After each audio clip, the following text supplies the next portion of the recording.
اگلا سوال ہے، ہمارے چند سنی علماء اور واعظین حضرات آخر قاتلین حسین علیہ السلام کا دفاع کیوں کرتے ہیں؟ کیا اس کی وجہ یہ تو نہیں ہے کہ ان قاتلین میں جید صحابہ کی اولادیں بھی شامل ہیں؟ مثلا انس ابن مالک کا بیٹا سنان بن انس اور سعد بن ابی وقاص کا بیٹا عمر ابن سعد۔ علی بھائی کا اس حوالے سے کیا موقف ہے؟ میں تو اس سوال کے ساتھ اختلاف کرتا ہوں۔ ہمارے سنی علماء کبھی بھی قاتلین حسین کا دفاع نہیں کرتے، نعوذ باللہ۔ یہ ضرور ہے کہ وہ منہ چھپاتے پھرتے ہیں، وہ کہتے ہیں بس بتاؤ نا کہ کس نے کیا ہے۔ میرا خیال ہے ایون ناسبی بھی یہ جرت نہیں کرتے کہ وہ یہ کہیں کہ حسین ابن علی شہید نہیں ہے، وہ باغی تھے تو قتل ہوئے، نعوذ باللہ۔ ایسا نہیں ہے۔ سب سے زیادہ یعنی شیعہ کے خلاف کام کیا ہے نا اہل سنت میں، تو امام ابن تیمیہ نے کیا ہے۔ انہوں نے منہاج السنہ کتاب لکھی ہے، لیکن اس میں بھی آپ دیکھیں کہ وہ کہتے ہیں کہ ہم یزید کو عام دنیا دار بادشاہوں کی طرح بادشاہ مانتے ہیں، ہم اہل بیت سے محبت کرتے ہیں۔ ایون انہوں نے تو حضرت معاویہ کے بارے میں بھی کہا کہ ہم انہیں خلیفہ راشد نہیں ایک بادشاہ مانتے ہیں، اور انہوں نے کلیئر کٹ لکھا کہ ربیع الاول 11 ہجری میں نبی اسلام کی وفات ہوئی اور 41 ہجری ربیع الاول میں صلح حسن ہوئی، اور نبی اسلام کی حدیث تھی کہ میرے بعد خلافت 30 سال رہے گی۔ تو وہ کہتے ہیں دیکھو ایگزیکٹ ربیع الاول میں صلح حسن کے بعد خلافت راشدہ ختم ہوگی، خلیفہ راشد 5 ہیں، ابو بکر، عمر، عثمان، علی اور حسن ابن علی۔ حضرت معاویہ اسلام کے پہلے بادشاہ ہیں، یہ تو وہ بھی مانتے ہیں۔ انہوں نے بھی کبھی یہ بات نہیں کی ہے کہ ہم قاتلین حسین کا دفاع کریں گے۔ ایون ڈاکٹر ذاکر نائک صاحب سے بھی مسئلہ مس ہینڈل ہوا، جس میں میرا لیکچر بھی آیا تھا۔ انہوں نے بھی بعد میں جو ویڈیو ریکارڈ کی، انہوں نے کہا میں آج کی ڈیٹ میں حضرت حسین کے قاتلین پر لعنت بھیجتا ہوں۔ تو کوئی قاتلین حسین کا دفاع نہیں کرتا۔ البتہ یہ ضرور ہے کہ چند ایک ناسبی جو کٹر قسم کے ہیں، جن کو میں سنی نہیں سمجھتا، نہ بریلوی ان کو اون کرتے ہیں، نہ دیوبندی اون کرتے ہیں، نہ اہل حدیث اون کرتے ہیں۔ ناسبیوں کا کوئی اوقات نہیں ہے کہ ان کو کسی پلیٹ فارم پہ کوئی اون کرے۔ ہمارے جیل میں ایک بہت بڑا ناسبی تھا، فیض عالم صدیقی، ایک مسجد میں اتنا عرصہ جمعہ اہل حدیث کی مسجد میں پڑھاتا رہا، لیکن آج اگر آپ اہل حدیث سے پوچھیں ان کو اون نہیں کرتے۔ چاند کوئی ضد میں کر لیں لادہ بات ہے، ادروائز وہ اون نہیں کرتے۔ شیخ زبیر علی زئی صاحب نے باقاعدہ اپنی کتاب فضائل صحابہ میں لکھ دیا کہ فیض عالم صدیقی اہل حدیث نہیں ہے، ان لوگوں نے لبادے اڑے ہوئے ہیں۔ بڑے سخت الفاظ انہوں نے لکھے تھے۔ باقی یہ جو بات ہے نا صحابہ کی اولادیں، ایک بات تو اس میں ٹھیک تھی، عمر ابن سعد تو واقعی سعد ابن ابی وقاص کا بیٹا تھا، لیکن جو سنان بن انس ہے نا، جس نے حضرت حسین علیہ السلام کو آخر میں وار کر کے شہید کیا، ان کا سر کاٹا تھا، وہ حضرت انس ابن مالک کا بیٹا نہیں ہے۔ اس کا ویسے نام ہے سنان بن انس نخعی، یہ تو قبیلہ ہی اور ہے۔ البتہ یہ ضرور ہے کہ جب صحیح بخاری میں 3748 نمبر حدیث ہے، جس میں امام بخاری نے حسین کے ساتھ علیہ السلام لکھا ہے، جو دارالاسلام والوں نے عربی والے سے نکال دیا ہے، لیکن اسلام 360 میں، سعودی عرب کی کتابوں میں، دارالکتب العلمیہ کی کتابوں میں، سعودیہ کا جو مکتبہ تو شاملہ ہے اس میں بھی علیہ السلام موجود ہے، لیکن سارا نہیں نکالا۔ بخاری میں جہاں حضرت فاطمہ کے ساتھ علیہ السلام لکھا ہوا ہے، وہ ابھی بھی دارالاسلام والوں کا موجود ہے، نکالا نہیں ہے۔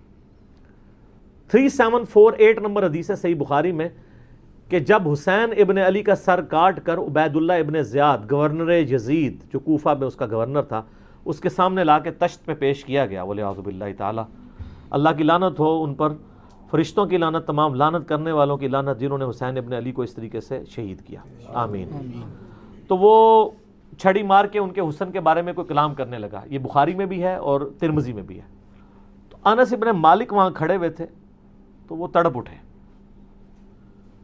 تو انہوں نے کہا کہ نبی علیہ السلام کے سب سے زیادہ ہم شکل حسین ابن علی تھے، اور بخاری کے الفاظ ہیں 3748، اس وقت حسین علیہ السلام کی داڑھی اور سر میں وسمے سے رنگا گیا تھا، یعنی کالا خضاب لگا ہوا تھا۔ کالا خضاب لگا سکتے ہیں، اس پہ میرا کلپ بھی ریکارڈڈ موجود ہے، لیکن 70 80 90 سال کا بابا نہ لگائے، چھوٹی عمر تک، 50 55 تک، اللہ سے ایک ٹاپک ہے۔ بہرحال اس میں بھی موجود ہے کہ وہ انس ابن مالک وہاں کھڑے تھے، اس کی وجہ سے لوگ سمجھتے ہیں شاید سنان بن انس ان کا بیٹا ہوگا، اور انس ابن مالک نے ساتھ ہو کے کام کرایا۔ ساتھ ہو کے کرایا ہوتا تو وہ عبید اللہ کو ڈانٹتے تو نا کہ تو کیا کر رہا ہے، چھڑی مار رہا ہے۔ باقی لڑ تو سکتے نہیں تھے۔ انس ابن مالک کی اس وقت عمر 100 پلس تھی، یا 100 پلس تو نہیں ہوگی، آلموسٹ آپ سمجھ لیں 60 پلس تھی، کیونکہ 93 ہجری میں فوت ہوئے ہیں 110 سال کی عمر میں، 70 کے ہوں گے آلموسٹ اس وقت۔ تو بیچارے دل میں ہی اس کو برائی کو برا سمجھ سکتے تھے، جتنا وہ کر سکتے تھے وہ کر دیا، ادروائز وہ مروا دیتے تھے۔ تو سنان بن انس انس بن مالک کا بیٹا نہیں ہے۔ رہا عمر ابن سعد جو 22,000 کا لشکر لے کے کربلا میں آیا تھا حسین ابن علی کے مقابلے پہ، وہ سعد ابن ابی وقاص کا بیٹا تھا۔ اور آپ دیکھیں عجیب بدقسمتی اس شخص کی کہ سعد ابن ابی وقاص نے ہی وہ پرشین امپائر گرائی ہوئی ہے، عراق، ایران، یہ کوفہ، یہ سارا حضرت سعد نے فتح کیا ہوا ہے، عشرہ مبشرہ میں سے ہیں۔ اور مولا علی کا قول ہے بخاری اور مسلم دونوں میں کہ میں نے اپنے کانوں سے صرف ایک شخص کے بارے میں رسول اللہ سے سنا ہے کہ میرے ماں باپ اس پہ قربان، اور وہ سعد ابن ابی وقاص ہے۔ ان کا نام ہے سعد ابن مالک، ابی وقاص ان کے باپ مالک کی کنیت تھی، یہ دونوں نام ایک ہی صحابی کے ہیں، سعد ابن ابی وقاص۔ مولا علی جن کے بارے میں کہہ رہے ہیں کہ ان پہ نبی علیہ السلام نے اپنے ماں باپ جمع کیے ہوئے ہیں، اور نبی علیہ السلام کے رشتے میں معمول رکھتے تھے۔ 10 جنتی خوش نصیب صحابہ میں سے، اور بدری اصحاب میں سب سے آخر میں یہ فوت ہوئے ہیں حضرت معاویہ رضی اللہ تعالیٰ کے دور میں 56 ہجری میں۔ ان کے بعد کوئی بدری صحابی دنیا میں نہیں رہا تھا۔ بدری صحابی ایک بہت بڑا ٹائٹل تھا، یہ سب سے آخر میں فوت ہوئے۔ پوری زندگی حضرت معاویہ سے ان کا اختلاف رہا تھا اس مسئلے میں جو حضرت علی کے ساتھ ان کے معاملات تھے، سب و شتم والے۔ یہ بندہ ہمیشہ ڈٹا رہتا تھا۔ میرے پچھلے دنوں کلپ بھی آیا نا اس حوالے سے، کیا صحابہ کو گالی دینے والا کافر ہو جاتا ہے، اس میں نے ان کے حوالے سے حدیثیں صحیح مسلم سے بیان کی ہیں۔ ان کا بیٹا تھا عمر ابن سعد، جس کو رے کی حکمرانی کی لالچ دی تھی۔ رے پورا ایریا تھا، ایران، عراق، افغانستان، یہ پورے ایریا کو رے کہا جاتا تھا اس زمانے میں۔ اتنی بڑی حکمرانی کی، گورنری کی لالچ دی یزید نے عبید اللہ ابن زیاد کے ذریعے۔ باپ دیکھ لو سعد ابن ابی وقاص، جو مولا علی سے محبت کرنے والا، سن نسائی الکبریٰ میں موجود ہے۔ 2 تابعین ملنے آتے ہیں سعد ابن ابی وقاص کو اور کہتے ہیں، سعد ابن وقاص ان کو پہلی بات یہ کرتے ہیں کہ میں نے سنا ہے کہ تم حضرت علی کو گالیاں دیتے ہو۔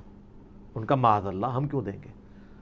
تو انہوں نے فرمایا یہ بنو امیہ کے لوگ اگر میرے سر پہ آرا بھی رکھتے ہیں اور میرے 2 ٹکڑے کرتے ہیں اور مجھے یہ کہیں کہ میں حضرت علی کے بارے میں کوئی نازیبہ جملہ نکالوں، تو میں سعد کبھی بھی ان کے بارے میں کوئی جملہ نہیں نکالوں گا جو کچھ میں نے رسول اللہ سے علی ابن ابی طالب کی شان میں سن رکھا ہے۔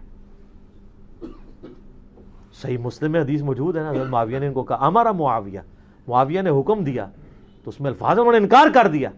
تو حضرت پھر معاویہ نے کہا تمہیں کون سی چیز منع کرتی ہے کہ تم علی ابن ابی طالب پہ سب و شتم نہیں کرتے؟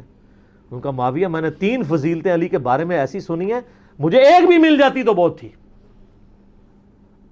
پھر انہوں نے کہا وہ پہلی فضیلت غزوہ تبوک کے موقع پر علی کی میرے ساتھ وہی نسبت ہے جو ہارون کی موسیٰ کے ساتھ، مگر میرے بعد کوئی نبی نہیں۔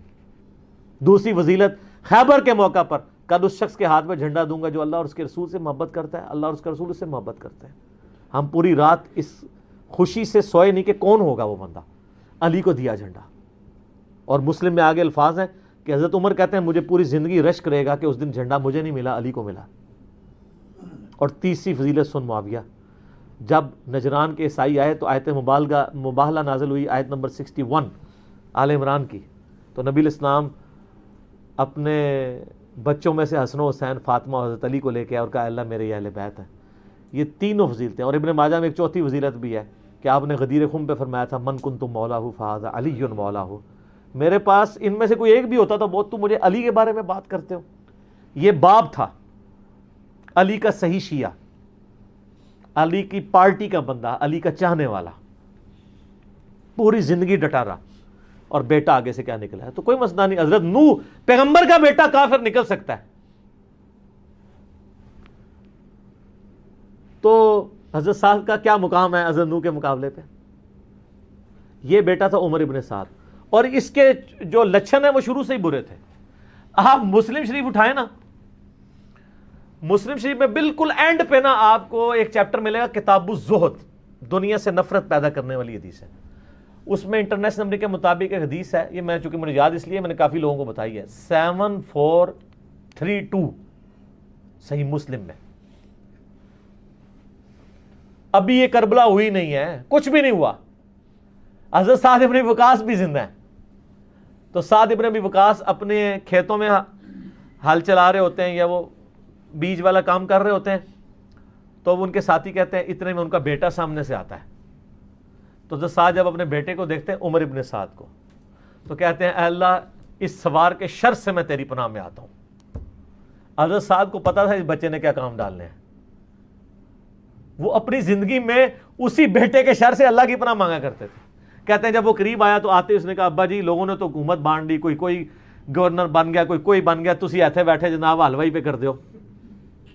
ہائے ہائے ہائے. تو حضرت سعد بن وقاص نے اس کے عمر ابن سعد کے نا سینے پہ نا گھونسا مارا اور کہا کہ اللہ تعالیٰ کو پرہیزگار بندہ پسند ہے جو گمنامی کی زندگی میں مر جائے, جسے کوئی جانتا نہ ہو. تو یعنی وہ انہوں نے ایک گوشہ نشینی کی زندگی اختیار کر لی تھی. تو ان کو پہلے ہی لیکن اس نے اپنے باپ کی نصیحت نہیں پکڑی, یہ پھر یزید کی لالچ میں آ گیا. اور پھر آپ دیکھ لیں جو کچھ اس نے آج تک لوگ لانتے بھیج رہے ہیں. باپ کو لوگ رضی اللہ عنہ کہہ رہے ہیں. آپ شیعہ سے پوچھ لیں سعد بن وقاص کی کتنی وہ عزت کرتے ہیں. میں ابھی کل ایک کلپ وہ ایک شیعہ عالم تھے سید جواد نقوی صاحب کا سن رہا تھا, تو وہ اتنی تعریفی کلمات کہہ رہے تھے اور بتا رہے تھے کہ بھئی بیٹا یہ نکلا اور باپ کو دیکھیں, باپ نے ایران فتح کیا تھا, دوسری بڑی سپر پاور گرائی تھی, اور بیٹا آگے سے کیا نکلا. اچھا آپ دیکھ لیں کہ دین ایفرٹ کا نام ہے, یہ نہیں ہے کہ یہ وراثت میں ٹرانسفر ہو. انبیاء کی وراثت میں ٹرانسفر نہیں ہوئی ہے تو اور کس میں ہونی ہے. تو اس لیے ہم قطعاً نہیں کرتے, اور اہل سنت کے ہاں کوئی بھی نہیں ہے. مفتی منیب صاحب نے اگلے دنوں ایک مس ہینڈل کیا تھا معاملہ, تو پھر بعد میں پورا پرچہ پڑھ کے سنایا انہوں نے. اس پرچے میں تو آلموسٹ انہوں نے یزید کو کافر ہی کہہ دیا ہے, اور پہلے کہہ رہے تھے کہ جی وہ یہ پتہ نہیں کیا, مطلب یہ لوگ ان کے مفادات ہوتے ہیں اپنے. بہرحال جب ان کے سر پہ پڑتی ہے پھر یہ صحیح بات کہتے ہیں, جب سر پہ نہیں پڑتی پھر اور باتیں کرتے ہیں فیم حاصل کرنے کے لیے, الٹا بدنامی ہوتی ہے. ٹھیک ہو گئی جی.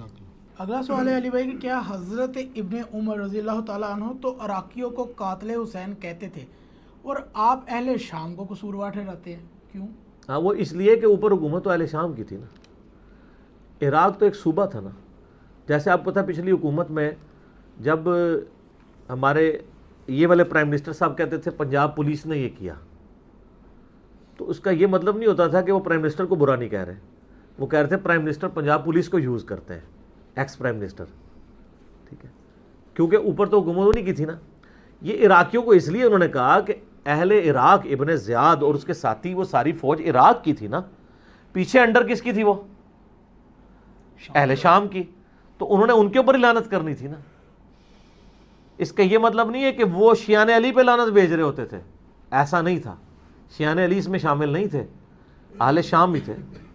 عمر ابن سعد شامل تھا, باقی لوگ شامل تھے. تو وہ لعنت اس لیے انہوں نے اہل عراق پہ بھیجی کیونکہ عراق اس وقت صوبہ تھا شام کا. ٹھیک ہو گیا. معاذ اللہ انہوں نے ان لوگوں پہ لعنت نہیں بھیجی جنہوں نے حضرت حسین ابن علی کو بلایا تھا. یہ کہتے ہیں بلا کے دھوکے سے قتل کر دیا, انہوں نے تو کیا ہی نہیں ہے. وہ تو توابون کی تحریک ہے پوری جناب. سلمان ابن سرد صحابی ہیں, وہ صحابی نہیں ہے, اس کی عصمت کا کسی کو نہیں ہے, اس کے اوپر لعنت کر رہے ہوتے ہیں. بخاری مسلم میں حدیث ہے کہ دو بندے لڑ رہے تھے, نبی علیہ السلام نے فرمایا میں ایک ایسا کلمہ جانتا ہوں جو وہ کہہ دیں تو اسی ٹائم شیطان ان سے دور ہو کے ان کا غصہ ٹھنڈا ہو جائے گا, وہ ہے اعوذ باللہ من الشیطان الرجیم. اس حدیث کے راوی سلمان ابن سرد ہیں جنہوں نے حضرت حسین ابن علی کو خط لکھ کے بلایا تھا کہ بھئی ایک تو چلا گیا, پیچھے اپنا تحفہ چھوڑ کے چلا گیا. اب وہ جو انہوں نے لفظ استعمال کیے تھے نا, وہ لفظ آپ یہ کیمرہ متحمل نہیں ہے کہ میں استعمال کروں.